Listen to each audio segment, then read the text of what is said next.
ఆదిలాబాద్ జిల్లాలో సోయాబీన్ రైతులకు మద్దతుగా బీఆర్ఎస్ పార్టీ ఇచ్చిన బంద్ కొనసాగుతోంది. సోయాబీన్ రైతులకు మద్దతుగా మాజీ మంత్రి Jogu Ramanna RTC bus depot ఎదుట నిరసన చేశారు. దీంతో పోలీసులు మాజీ మంత్రితో పాటు 20 మంది బీఆర్ఎస్ నేతలను అరెస్ట్ చేశారు.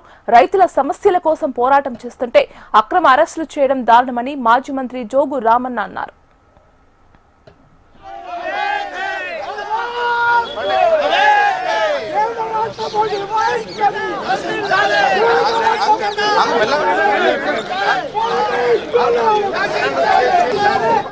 అన్నం పెట్టే అన్నదాతల కొరకు ఒక ప్రజాస్వామ్య పద్ధతిలో మరి ఒక నిరసన కార్యక్రమాలు కూడా తెలిపితే ఈ ప్రభుత్వాలు పోలీసులను పెట్టి పోలీసుల ద్వారా ఈ రకంగా నిరసన కార్యక్రమాలు అణచివేస్తామంటే అది రెండు ప్రభుత్వాలకు అది పిరికిపొంద చర్య అవుతుంది.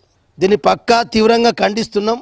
ఇట్లా పోలీసులను ఎంతమంది పెట్టినా ఎంతమంది పోలీసులను పెట్టి మమ్మల్ని అరెస్టులు చేసినా మరి ఇట్లా అన్నదాతల కొరకు చేసే ఉద్యమాలు ఆగాయి.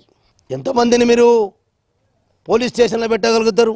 ఎంతమందిని మీరు అరెస్టులు చేయగలుగుతారు? ఊళ్ళ తిరుగుబాటుతే ఏ పోలీసులు సరిపోరు, ఏ ప్రభుత్వాల బందోబస్తులు సరిపోవు. రైతన్నలే కన్ను తెరిస్తే అసలు ప్రళయం అయిపోతుంది. ఎందుకంటే అరే బాధలు ఉన్నాడయ్యా, ఆ బాధని కూడా ఈ ప్రభుత్వాలు అర్థం చేసుకోకుండా ఒక ప్రజాస్వామ్య పద్ధతిలో చేస్తుంటే కూడా అప్రజాస్వామికంగా ఇట్లా అరెస్ట్ చేయడం దీన్ని తీవ్రంగా ఖండిస్తున్నాం.